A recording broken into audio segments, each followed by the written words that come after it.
Hey everyone, and welcome to this explainer. We're diving straight into a topic today that honestly hits close to home for almost anyone who's ever tried to level up their life. We're breaking down a pretty fascinating concept: why personal betterment so often triggers a wave of negativity from the people around us, and much more importantly, how we can actually navigate it. So let's jump right into rising above the noise, the forgiveness of growth. So, why does your personal growth make other people so incredibly uncomfortable? I mean, think about it. You politely decline a donut at the office or casually mention you're waking up at 5 a.m. to read, and suddenly people act like you've personally insulted their entire ancestry. It's wild. You have completely fair intentions. You're not trying to hurt anyone, yet your positive changes are so frequently misunderstood, mocked, or even outright attacked. It's confusing, it's isolating, and frankly, it really hurts. But what if I told you that this makes perfect psychological sense? Let's unpack the human behavior behind all of this. All right, let's start with section 1, the price of growth. Here's the hard truth. When you grow, they feel threatened. Your friends, your family, your coworkers, they're all used to a very specific version of you. Maybe you were the one who always stayed out late, or the one complaining about the boss at the water cooler. But when you start growing, setting new boundaries and evolving, well, it completely disrupts their reality. By changing the rules of the game, you're inadvertently triggering their fear of being left behind, because they simply don't understand what you're doing or why you're suddenly shifting gears. That lack of understanding just breeds fear. They perceive your change as a direct threat to their own status quo. And, how do human beings usually react when they feel threatened? Right, they try to neutralize that threat. They might mock you or try to pull you back down to a level they understand, just to make things comfortable for them again. It's a defense mechanism, plain and simple. Moving on to section 2, inside the critic's mind. There is a massive, absolutely crucial difference between what we feel in these moments and what's actually happening beneath the surface. We feel targeted, right? We feel like they are directly attacking us, trying to sabotage our hard-earned progress.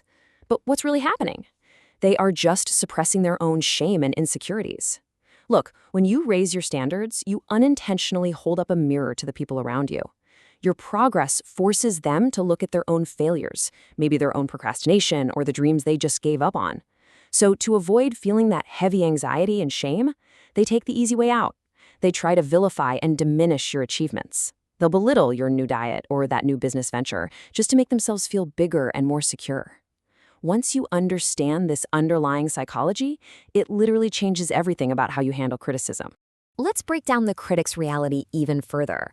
Because let's face it, people are incredibly complex. They come from completely different backgrounds and have entirely different mindsets than you do. So when someone snaps at you for, say, going to the gym, remember they're probably dealing with their own exhaustion, their own debts, failing relationships, or just silent struggles you know nothing about. They literally do not have the mental bandwidth to deeply understand your new morning routine or your sudden ambition. Furthermore, they just can't relate to what you're doing. They don't share your unique vision for the future, and because of this, they lack the ability to empathize with your path. They often choose instead to just cling to their own beliefs and ignorance simply because it feels safer. We absolutely cannot expect them to instantly understand what's going on in our heads. Actually, expecting them to do so is just a trap that's going to leave you totally frustrated. Which brings us to section 3, the gift of forgiveness. There's this great quote, "I forgive them. If not, I am drinking poison and expecting them to suffer." Think about that for a second. When someone demeans your growth, holding on to anger, resentment, or this intense burning need to prove them wrong, it doesn't hurt them at all. They just go on about their day, completely unbothered. But you're the one consuming the poison of stress, overthinking, and bitterness. Giving them the altruistic gift of forgiveness isn't about letting them off the hook. And it's definitely not saying their behavior is okay. It's 100% about protecting your own peace. You forgive them so you can keep growing unburdened. And you leave their negativity exactly where it belongs, with them. We really need a massive paradigm shift here.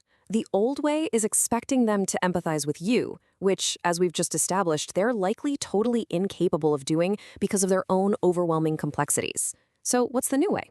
Empathizing with them instead. You offer empathy to them. You empathize with their fear of being left behind, their complex daily problems, and even their ignorance. And here is the kicker. You do this without expecting a single drop of empathy in return. Guys, this is a massive power move. It instantly frees you from that endless, exhausting loop of seeking validation from people who are fiercely committed to misunderstanding you. All right, let's jump into section 4, navigating the noise. So, how do we actually handle other people's input while keeping our own momentum going?